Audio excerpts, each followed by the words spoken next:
प्रहरीमा त्यसरी उडी उडी हान्न फ्लाइङ किक पनि सिकाइदो रहेछ होइन।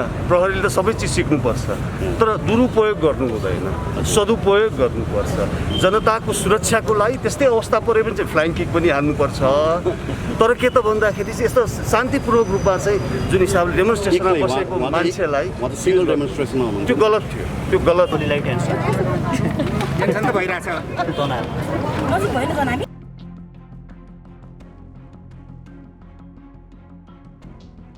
चलाएको छ, चाहे अहिलेको सरकार हो चाहे विगतको सरकार, मेडिकल माफियाको हाबी छ। अनि चाँडोभन्दा चाँडो डाक्टर गोविन्द केसीसँग चाहिँ वार्ता गरेर उहाँको माग पुरा होस् भन्ने हामी चाहन्छौँ।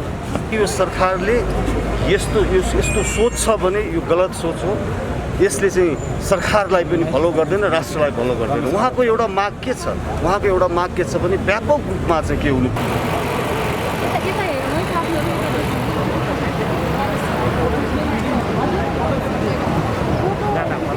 सर, स्वागत छ यहाँलाई। हस् त, धन्यवाद छ।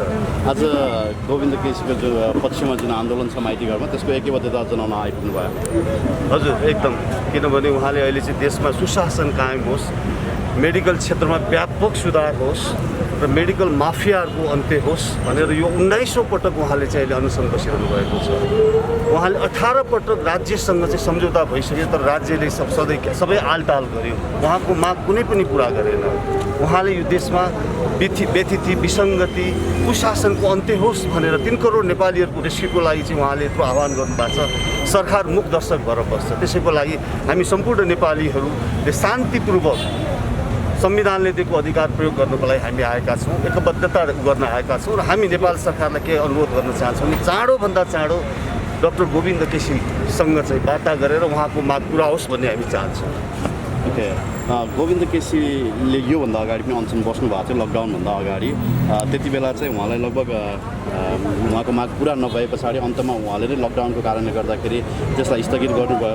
र अहिले पनि सरकारको नियत चाहिँ गोविन्द केसीलाई गलाउँछौँ हामी, होइन, यो उहाँको माग पुरा नगरिकन नै हामी उहाँलाई गलाउँछौँ भन्ने पक्षमा देखियो। के लाग्छ सर? यो दुर्भाग्य, यदि यो सरकारले यस्तो सोच छ भने यो गलत सोच हो। यसले चाहिँ सरकारलाई पनि फलो गर्दैन, राष्ट्रलाई फलो गर्दैन। उहाँको एउटा माग के छ? उहाँको एउटा माग के छ भने व्यापक रूपमा चाहिँ के हुनु पर्यो, चाहिँ मास टेस्टिङ हुनु पर्यो भनेर उहाँले चाहिँ व्यापक रूपमा भनिरहनु भएको छ। यही कोरोना महामारीको लागि आवाज बुलन्द गरिरहनु भएको छ। यस्तो चाहिँ कुराहरू सरकारले आफै गर्नुपर्ने कुरामा उहाँ अहिले चाहिँ 19औँ पटक अनसन बस्नु भएको छ। यो जस्तो दुर्भाग्य के हुन्छ?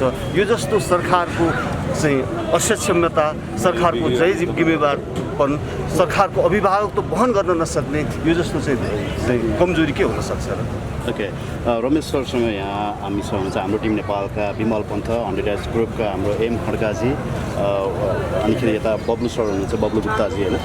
विशेष गरी अस्ति योभन्दा अगाडिको आन्दोलनमा बब्लु गुप्तामाथि एक किसिमको दमन भयो प्रहरीबाट। त्यो भिडियो फुटेज हेर्ने सौभाग्य पाउनुभयो सर यहाँले? मैले हेरेँ। मलाई एउटा खुसी के पनि लागेको छ भने नेपाल प्रहरीले चाहिँ इन्टरनली इन्भेस्टिगेट गरिरहेको छ, यसको प्रोबिङ गरिरहेको छ। त्यहाँ केही कमी कमजोरी भयो भने उसले सच्याउँछ भनेर चाहिँ एउटा कमिटमेन्ट नेपाल प्रहरीबाट आएको छ। यो चाहिँ राम्रो पोजिटिभ हो। तर यस प्रकारको चाहिँ म्याक्सिमम युज अफ फोर्स गर्नुहुन्न। इन्टरनेसनल स्ट्यान्डर्ड अनुसारको चाहिँ फोर्स युज गर्नुपर्छ। प्रहरीमा त्यसरी उडी उडी हान्न फ्लाइङ किक पनि सिकाइदो रहेछ। होइन, प्रहरीले त सबै चिज सिक्नुपर्छ, तर दुरुपयोग गर्नु हुँदैन, सदुपयोग गर्नुपर्छ। जनताको सुरक्षाको लागि त्यस्तै अवस्था परे पनि चाहिँ फ्लाइङ किक पनि हान्नुपर्छ। तर के त भन्दाखेरि चाहिँ यस्तो शान्तिपूर्वक रूपमा चाहिँ जुन हिसाबले डेमोन्स्ट्रेसनमा बसेको मान्छेलाई सिङ्गल डेमोन्स्ट्रेसन त्यो गलत थियो। मलाई लाग्छ प्रहरीले यो रियलाइज गर्छ र सच्याउँछ। ओके, सरको आफ्नै अभियान पनि छ। अभियान छोड्नु भएको हो सर? होइन, छैन। यो लकडाउनले गर्दाखेरि हामी अलिकति भित्र अलिकति छ। लकडाउनको प्रोटोकल पनि हामीले मेन्टेन गर्नुपर्छ। र म यहाँहरूलाई नै भन्छु, हामीले यो प्रोटोकल मेन्टेन गरौँ र हाम्रो शान्तिपूर्वक हामीले जे गर्नु यो चाहिँ डेमोन्स्ट्रेसनमा हामी इन्भल्भ हौँ भनेर म सबैलाई आह्वान पनि गर्न चाहन्छु। Thank you very much. हस्, thank you so much. Bablu sir,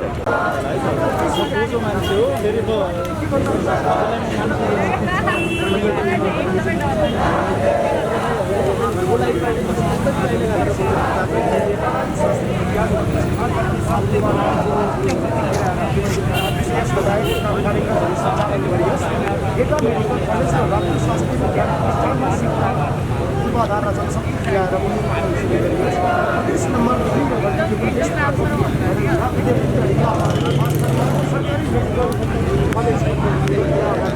2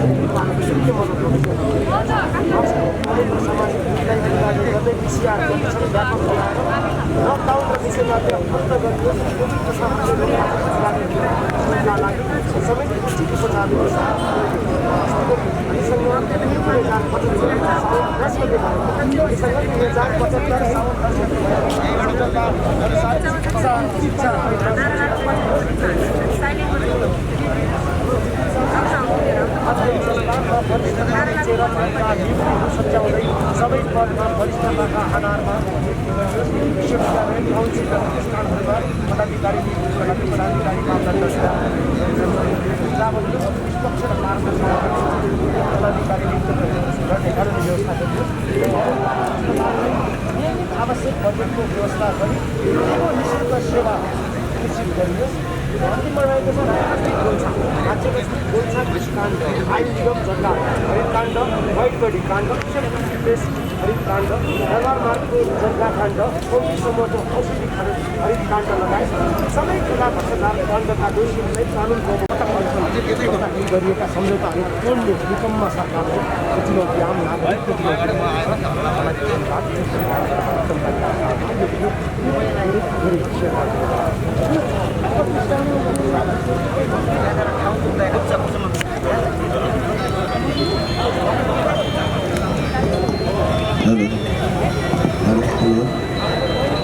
सामाजिक दूरी कायम गर्दै सञ्चालित डक्टर केसी अलायन्सद्वारा आयोजित यस कार्यक्रममा सम्पूर्ण नेपाल राज्यभरका व्यक्तिहरूले ऐक्यबद्धता जनाउनको लागि हामी हार्दिक अपिल गर्दछौँ।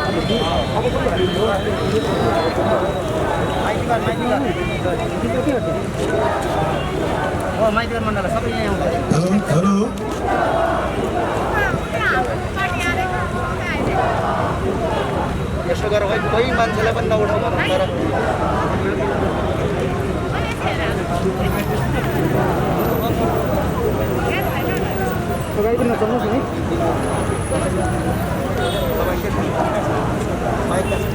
सारा रेडी गर्नु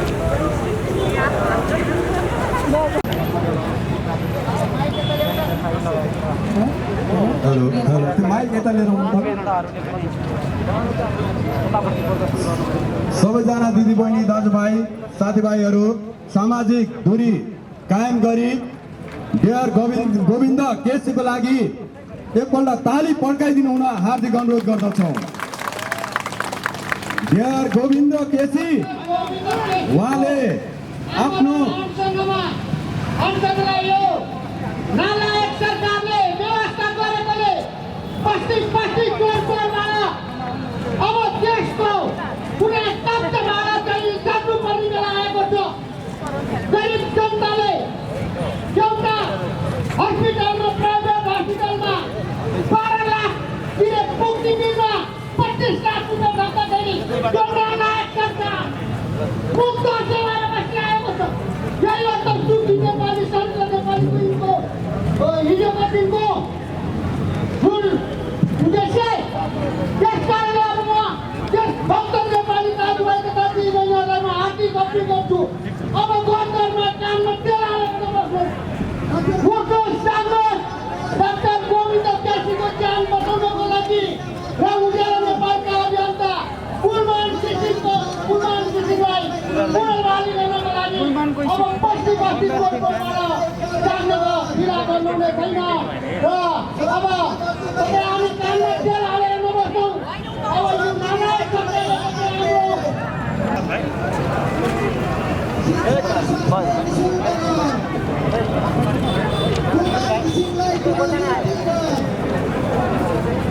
बलात्कारीलाई फाँसी दे। भ्रष्ट सरकार मुर्दाबाद, भ्रष्ट सरकार मुर्दाबाद, भ्रष्ट सरकार मुर्दाबाद।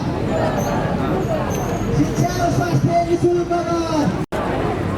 डाक्टर गोविन्द केसीका माग पुरा गर। डाक्टर गोविन्द केसीका माग पुरा गर।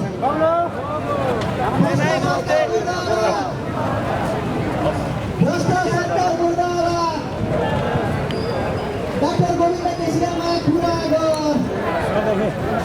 डाक्टर गोविन्द केसीका माग पुरा गर।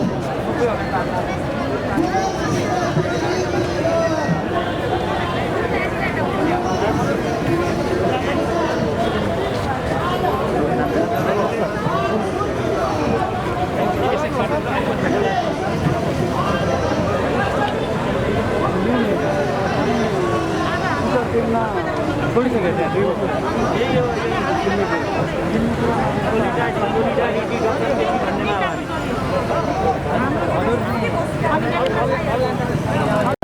यस्तै छ डक्टर केसीको अनसनले केपिओललाई दिएको छ हेर्नुहोस् टेन्सन होइन अनि जबसम्म पब्लिकको मागहरू कम्प्लिट हुँदैन जबसम्म जनताको मागहरू पुरा हुँदैन होइन तबसम्म अब हाम्रो सबै साथीभाइहरू मुभमेन्टमा आन्दोलनमा आउनुभएको छ सबैजना लागिराख्नु भएको छ सबैजना जुटिराख्नु भएको छ यो डक्टर केसीको माग मात्रै होइन यो तपाईँको माग पनि हो यो मेरो माग पनि हो यो हाम्रो माग पनि हो हामी सबैजनाको साझा माग हो यो त्यसकारण यो देशमा जतिको स्वास्थ्यको अवस्था डक्टर ओलीको के अरे डक्टर ओली भन्छौँ प्रधानमन्त्री ओलीको स्वास्थ्य अवस्थालाई जतिको महत्त्वपूर्ण मानिन्छ त्यत्तिकै आम नेपाली हरेक मान्छेहरूको स्वास्थ्य अवस्थालाई इम्पोर्टेन्टको रूपमा मान्न सकिन्छ क्या त्यसकारण हेर्नु त के छ होइन टेन्सन छ अब उहाँले मार्सी भातहरू पनि खाइराख्नुहुन्थ्यो मेडिकल माध्यममा अनि त्यसपछि अहिले विभिन्न होइन जस्तो उहाँले अब आफू जस्तो वीर हस्पिटलमा हुने अथवा टिचिङमा त्यस्तो हस्पिटलहरू देशैभरि चाहियो मेडिकल कलेजहरू चाहियो दूरदराजका मान्छेले पनि मेडिकल शिक्षा अध्ययन गर्न पाउनु पर्यो भन्ने आवाज डक्टर केसीले उठाइसकेपछि त्यो जनताको आवाज हो र अब जनता पनि स्वस्थ हुने भए होइन जनताले पनि यस्ता किसिमका मागहरू अथवा यस्तो किसिमको स्वास्थ्य अवस्था पायो भने होइन अनि भोलि हामीले पनि नेपालमै उपचार गर्नुपर्छ लगायतका कयौँ कुराहरू उहाँले गरेर के त्यो जस्तो उहाँ त विदेश जानुहुन्छ नि त प्रचण्ड पनि विदेश जानुहुन्छ कोही चाहिँ भारतको मेदान्त हस्पिटलतिर जान्छन् कोही एपोलोतिर जान्छन् कोही कतै जान्छन् र त्यतातिर जाने कुरा जुन छ त्यो कुराले चाहिँ के गर्छ भने गाह्रो गर्छ क्या होइन यस्तो नहोस् भन्ने चाहिँ हाम्रो मान्यता हो र डक्टर केसीलाई हामीले यसकारण समर्थन गरेको हो होइन अब लामो समयदेखि उहाँ थाक्नु पनि भयो होला अथवा उहाँ बोल्नु पनि भयो होला भनौँ न 19औँ पटक उहाँको यो अनसन रह्यो त्यसकारण डक्टर केसी अब एक्ला छैनन् कि नेपालका हरेक युवाहरू स्वाधीनता चाहने युवाहरू स्वतन्त्रता चाहने युवाहरू स्वास्थ्य अवस्था चाहने युवाहरू हरेक मान्छेहरू चाहिँ डक्टर केसीको पक्षमा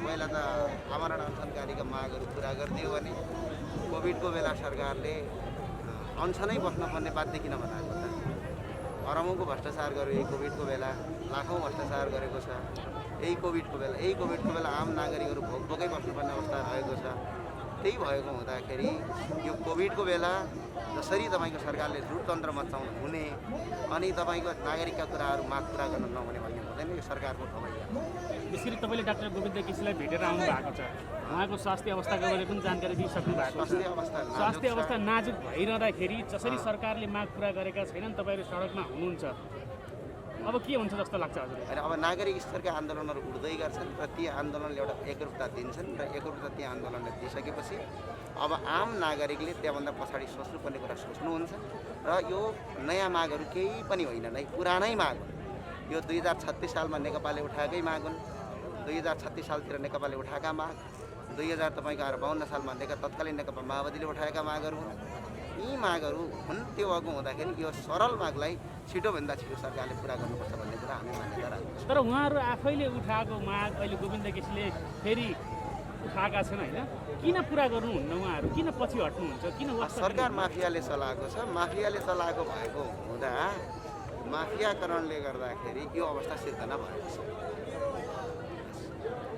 अब तपाईँले नागरिक आन्दोलन उठ्छ दुरुक्कै भनेर भन्नुभयो देखियो आज 100 जना जति हुनुहुन्छ होला यही हो त नागरिक आन्दोलन भने पछाडि अगाडि हेर्नु काउन्टै गरेर हेर्नु न तपाईँ 100 भन्नुहुन्छ काउन्टै गर्नु न त्यो त विभिन्न राजनीतिक दलका कार्यकर्ता राजनीतिक दल पनि त नागरिकै हो सबैको एकीबद्धता सबैको एकीबद्धताका साथ यो आन्दोलन उठ्ने हो यहाँ कोही कस्तो भन्ने कुरा छैन मैले जान्न खोजेको डाक्टर गोविन्द केसीले उहाँको आफ्नो लागि त माग गर्नुभएको होइन भावी पुस्ताको लागि माग गर्नुभएको शिक्षा स्वास्थ्य र उपचारको कुरा गर्नुभएको छ उहाँले यो कुरामा आम नागरिकले किन चासो दिएनन् नागरिक किन आइराखेका छैनन् सडकमा र हिजो अस्तिभन्दा आज अलिकति ज्यादा उपस्थिति देखिन्छ विभिन्न राजनीतिक दलका मान्छेहरू विभिन्न नागरिक सामाजिक अभियन्ताहरू विभिन्न अभियन्ताहरू देखा परेको छ र एउटा कोभिडको कारणले पनि हुनसक्छ र नागरिकहरू अब उड्छन् र उड्दैछन्।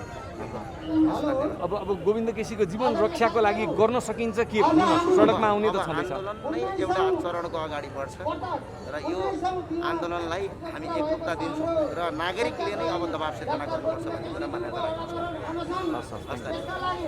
खाना आइपुग्नु भएको छैन। अब यो त लड्नु नै पर्छ, गर्नु नै पर्छ भनेर अहिले चाहिँ शान्तिपूर्ण रूपले यो पम्पलेटहरूको अब यो मार्क्सहरूको पनि यस्तो खाले त्यो गर्दैछौँ। अब जहाँबाट हुन्छ जसरी हुन्छ पहल गरेर चाहिँ अगाडि निरन्तरता साथ चाहिँ अगाडि बढाउने र आज पनि यो कार्यक्रम गर्दा हाम्रो सोलिडिटरीबाट सबैतिरबाट संयुक्त रूपमा गरौँ। हामी एउटै कुराको लागि उभिरहेछौँ। त्यसको लागि सबै अभियन्ताहरू किन नमिल्ने भनिसकेपछि यहाँ आज प्रायः सबै अभियन्ताहरू पनि उपस्थित हुनु भएको छ। हाम्रो रमेश सर, हाम्रो विमलजीहरू जति पनि छ सबैजना आउनु पनि भएको छ र हामी एकजुट भएर अब चाहिँ लान्छौँ यो अभियानलाई अगाडि लान्छौँ। नेपाली युवाहरूको आवाज दबाउन जति बुट प्रहार गरे पनि दबाउन सकिँदो रहन्छ होइन त बाबु सर? छैन, अझै पनि यो हात चाहिँ पुरै गइ नै सकेको छ। यो त्यही पनि त्यस्तो चाहिँ केही नमाइन्ड गरिकन फिल्डमै लड्छु फिल्डमै गर्छु भनेर आज पनि साथीभाइहरू बटुलेर यो ठाउँमा हामीहरू आइरहेछौँ सबैजना। के भन्नुहुन्छ गोविन्द केसीको माग पुरा गर्नको लागि सरकारले हालटाल गरिरहेको छ होइन? अब गोविन्द केसीको मात्र होइन, अब कुलमानको नि घिन्सु सरको कुरा उठ्छ यहाँ होइन।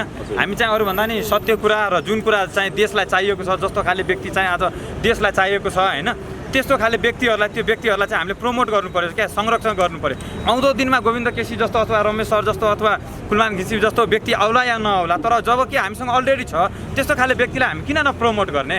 अब एउटा कुरा, अब हामी चाहिँ चुनावैको दिन भन्यो भने भोट दिँदाखेरि एक दिन हामी सारा नेपाली जुन नेतालाई गाली गर्छौँ त्यही नेतालाई भोट दिनलाई एक दिन चाहिँ सारा नेपाली हामी उब्छौँ। तर सत्यको लागि र न्यायको लागि र एउटा राम्रो व्यक्तिको लागि हामी सारा नेपाली एक दिन उब्नलाई सक्दैनौँ। बरु उभौँ न सारा नेपालकै व्यक्तिहरू एक दिन त्यस्तो खाले एउटा दिन क्रिएट गरौँ। त्यो दिन सारा नेपाली जागौँ न त्यो दिन बोल्नलाई हामी सत्यको लागि। मेरो चाहिँ भने त्यस्तो खाले चाहिँ हो हुन त, तर हजारौँलाई आह्वान गर्दा पनि 50 जना उपस्थित हुन्छन् है।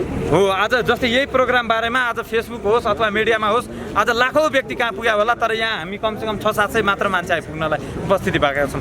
बोलीमा मात्र होइन क्या, आफ्नो रियल लाइफमै आउनु पर्यो, फिल्डमै खट्नु पर्यो क्या एक दिन त। अब हाम्रो देशको लागि यदि सबले चाहन्छ देशमा राम्रो होस्, तर जे कुरा राम्रो छ त्यसलाई चाहिँ बचाउन फेरि कसैले पनि चाहेनन् क्या, बोलीमा मात्र राखे। मनिषलाई जस्तै गरी हाम्रो पनि ढाड भाँचिन्छ भनेर डराएर युवाहरू यहाँसम्म नआएको जस्तो लाग्छ कि होइन? केही समय लाग्छ यो इग्नाइट हुनको लागि जस्तो लाग्छ। अब यस्तो डराएको पनि छन् रियल कुरा। हामी मसँगै हिँड्ने साथीभाइहरूलाई पनि तनाव त तनाव भएको छ। त्यही पनि आज हाम्रो मनिषजी पनि आएको छ, ऊ पनि कुटाइ खाएर त्यहीँनिर बसिरहनु भएको छ होइन। हामी कुटाइ खाएका अरू पनि अभियन्ताहरू जो निडर भएका युवाहरू त आइ नै राखेको छौँ। साथसाथै अरूलाई पनि अझै ऊर्जा दिनलाई हामी जस्तो व्यक्तिले चाहिँ यो ठाउँ चाहिँ छोड्नुलाई हुँदैन। यो ठाउँमा पिटाइ खाए पनि हामी आइराख्नुपर्छ, लडिराख्नुपर्छ, जसको कारण चाहिँ अरू पनि युवाहरू प्रेरित भएर पनि आउँदो दिनमा आओस् कि भन्ने चाहिँ हाम्रो चाहना हो। थ्याङ्क यू भेरी मच बाबु। Thank you. नेपालीलाई के आह्वान गर्न चाहन्छु भने यो गोविन्द केसी अनसन बसेको अबका सयौँ पुस्ता पछाडिसम्मको यो राष्ट्र निर्माणको लागि शैक्षिक क्षेत्रमा जुन चाहिँ यो चिकित्सा क्षेत्रमा भएको जुन माफिया तन्त्र छ यो विरुद्धको चाहिँ अबको आखिरीमा अहिलेको नेताहरूले किन बुझ्नुहुन्न, केपी ओलीले किन बुझ्नुहुन्न, प्रचण्डले किन बुझ्नुहुन्न, स्वास्थ्य मन्त्रीले किन बुझ्नुहुन्न, अहिलेको सरकारले किन बुझ्नु? अहिलेकै सरकारमा बसेका सन्ततिहरूको हक हितको लागि अधिकारको लागि लड्या हो होइन गोविन्द केसी। त्यही भएर अहिले के युद्ध बुझ्न जरुरी छ भने यदि गोविन्द केसीको मागलाई सम्बोधन गर्नु भएन भने तमाम युवाहरू सडकमा आउनेछन्। युवा शक्ति भनेको तपाईँहरूले बुझ्न जरुरी छ, यो वायु शक्ति हो।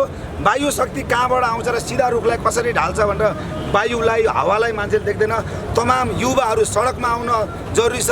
यो तानासा प्रविधिले यो सरकार निडर र एकदम कठोर जुन प्रहरी लगाएर दमन गरिरहेको छ, यदि नागरिकमाथि हामीले तिरेको कर र ट्याक्सबाट राज्य सञ्चालन हुन्छ भने जब नागरिकमाथि राज्यले दमन गर्छ भने यो अन्याय यति ठुलो अन्याय गरेछ राज्यले, अवश्य नै यसको प्रतिफल यो सरकारमा बस्नेहरूले भोलि भोग्नै पर्छ। र म के भन्न सम्पूर्ण जनमानसलाई के भन्न चाहन्छु भने तपाईँहरू सडकमा आउनुहोस्।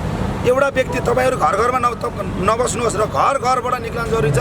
र गोविन्द केसीले आफ्नो लागि होइन तमाम 3.25 करोड नेपालीहरूको हक हितको लागि र भावी सन्ततिको लागि आवाज उठाएको, त्यही हिसाबले तमाम युवाहरू सडकमा आउन जरुरी छ। हामी नागरिक हुन सिक्न पर्यो। जबसम्म देशमा पार्टीको कार्यकर्ता रहन्छ तबसम्म देश विकास हुन सक्दैन। अब हामी नागरिक हुन सिकौँ र नागरिक नभएसम्म यो देश समृद्धि हुँदैन। र केपी ओली, प्रचण्ड र शेरबहादुर देउवा जस्तो यस्तो नीति र नेतृत्व जबसम्म यो राजनीतिक दलमा हुन्छ यो देशमा समृद्धि हुँदैन, विकास हुँदैन। र यी बुढाखाडाहरूले देश देशलाई जहिले पनि आफ्नो पारिवारिक छत्रछायामा देशलाई डुमाइरहे, जहिले पनि पञ्चायत हेरियो, बहुदल हेरियो, अहिले हेर्नुहोस् गणतन्त्र हेरियो, व्यवस्था फेरियो, तर गरिब जनताको अवस्था फेरिएन। त्यही भएर सम्पूर्ण देशवासी नागरिकहरूलाई गोविन्द केसीको मागमा हातेमालो आउन गरेर सडकमा आउन म आम सम्पूर्ण जनसमुदाय सम्बोधन गरेर सम्पूर्ण आउन आह्वान गर्छु। धन्यवाद विमलजी।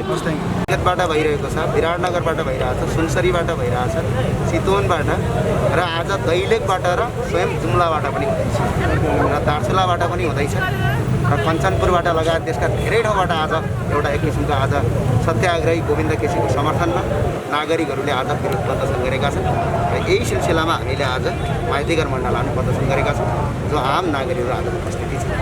जस्तो यो गोविन्द केसीका मागहरू आम जनताको पक्षमा छन्, यो सबैलाई थाहा छ, तर पनि सरकारले किन उहाँसँग पटक पटक सम्झौता गर्ने, कार्यान्वयन नगर्ने गरिरहेको के लाग्छ यहाँलाई? यो गर्नुको मुख्य कारण के हो भने सरकार स्वयं माफियाले चलाएको छ, चाहे अहिलेको सरकार हो चाहे विगतको सरकार, मेडिकल माफियाको हाबी छ। यदि गोविन्द केसीका माग पुरा गर्यो भने मेडिकल माफियाहरूले उनीहरूलाई चुनावमा आउने खर्च जुन हिसाबले तपाईँको मेडिकलमा उनीहरू जो अरबौँ रुपियाँ कमाउँछन् त्यो धन्दा बन्द हुन्छ भनेर उनीहरूले नगर्ने। म एउटा उदाहरण दिन चाहन्छु, गोविन्द केसीको आन्दोलन अनसन अहिले नेकपाको सरकार भएको बेला मात्र होइन, हिजो नेपाली काङ्ग्रेसको सरकार हुँदाखेरि पनि थियो, हिजो डाक्टर बाबुराम भट्टराई प्रधानमन्त्री हुँदाखेरि पनि थियो र आज प्रधानमन्त्री केपी शर्मा ओलीजी हुँदाखेरि पनि छ। र यो भनेको के भने माफिया सबै पार्टीमा माफियाहरूको हाबी छ, ती माफियाको अन्त्यको आन्दोलन हो। त्यसै कारणले गर्दा गोविन्द केसीका माग कुनै नयाँ माग होइन। गोविन्द केसीका माग के हुन् कि 2015 सालमा बिपीले उठाएका माग हुन्, निःशुल्क स्वास्थ्य र शिक्षाका लागि। त्यसै गरी यो माग 2036 सालमा झापा आन्दोलनमा तत्कालीन मार्क्सवादी लेनिनवादीले उठाएका माग हुन्, जो पछि गएर कालान्तरमा नेकपा एमाले भन्यो त्यतिखेर। त्यो अवस्थामा त्यतिखेर पनि तपाईँको के थियो भने त्यो 52 बुँदामा एउटा बुँदामा के थियो भने स्वास्थ्य र शिक्षा निःशुल्क र गुणस्तरीय भनेर सशस्त्र जनयुद्ध भयो, हजारौँ मान्छे मारिए। त्यही बुद्धा र तिनै दल जो 36 सालमा स्वास्थ्य शिक्षाको लागि बोलेका दल आज सरकारमा छन्, जो तपाईँको 52 सालमा हतियारै उठाएका मान्छेहरू आज सरकारमा छन्, जुन 15 सालमा बिबीको सिद्धान्त मान्दै गरेका मान्छेहरू पनि प्रतिपक्षमा छन्। र यी सबै माग जनताका कालान्तरका माग आज पुरा गर्न सकेका छन्। यसको मतलब राजनीतिक दलहरूले सिर्फ जनतालाई ठग्ने माध्यम बनाएका छन्। गोविन्द केसीका माग पुरा भयो भने माफियाको अन्त्य हुन्छ, त्यो भएर यो माग पुरा गरिएको छैन। गोविन्द केसीका माग पुरा भएन आम नागरिकले स्वास्थ्य र शिक्षा निःशुल्क र गुणस्तरीय पाउनेछन् भन्ने कुरामा हामी विश्वास गर्छौँ। जस्तो एकातिर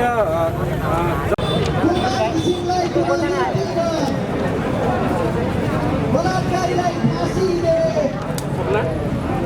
भ्रष्ट सरकार मुर्दाबाद, भ्रष्ट सरकार मुर्दाबाद,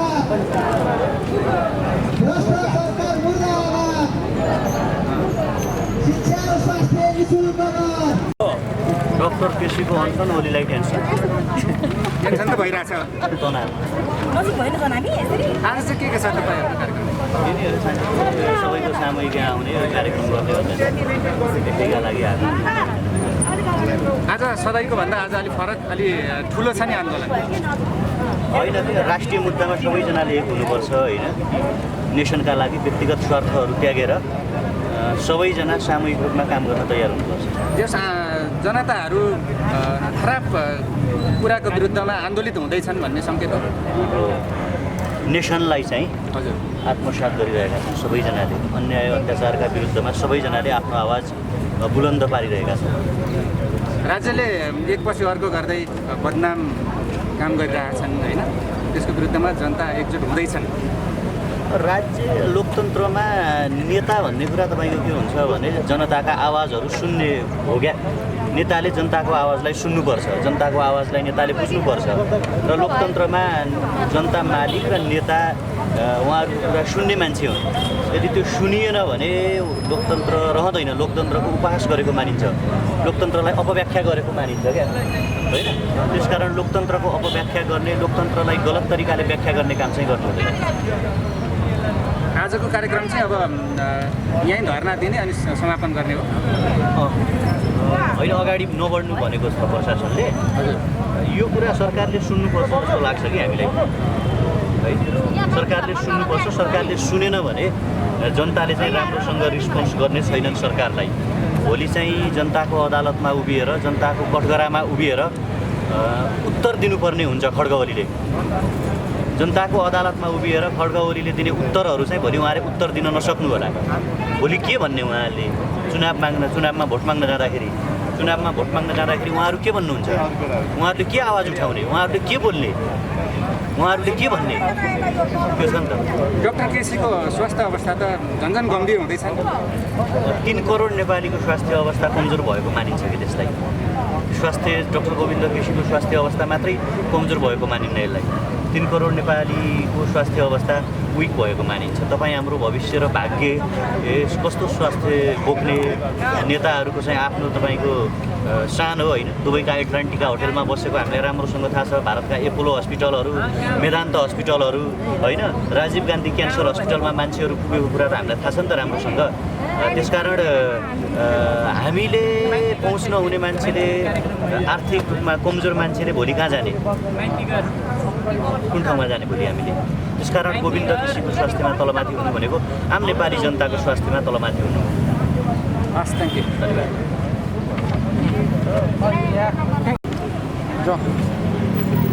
हजुरहरू अलिकति डिस्टेन्स मेन्टेन गरेर बस्नुभयो कस्तो होला? एकदम नजिकै बस्नुभयो। यहाँनिर अलिकति एटलिस्ट डिस्टेन्स मेसेज पनि राम्रो हुन्छ। यहाँनिर बस्नु हजुर पनि अलिकति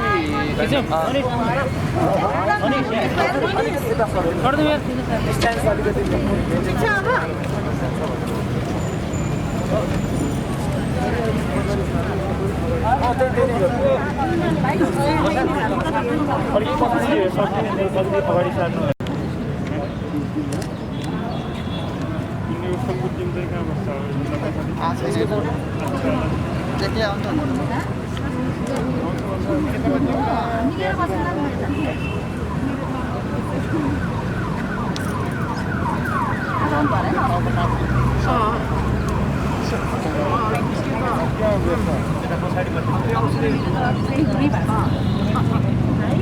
पछाडि नै बसेको म ठिकै छ सर।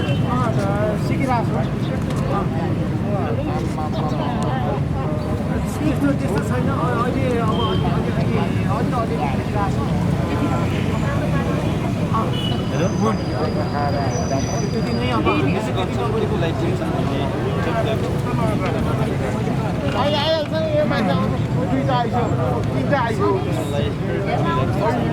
अब आज शिक्षा खाँदैछ छुट्टो रहेछ समाजवादी पार्टी हाम्रो उसको हेर्ने साइडको पछाडि आउनु आन्दोलन थाहा यता पछाडितिर यो लाइन बसिरहेको छ। बसेको लाइनको पछाडि छौँ हामी। कमेन्ट गर्नु होला र हामीलाई हामी यता पछाडि छौँ। आइसक्यो यहाँ अगाडि हामी पछाडि पछाडि हजुर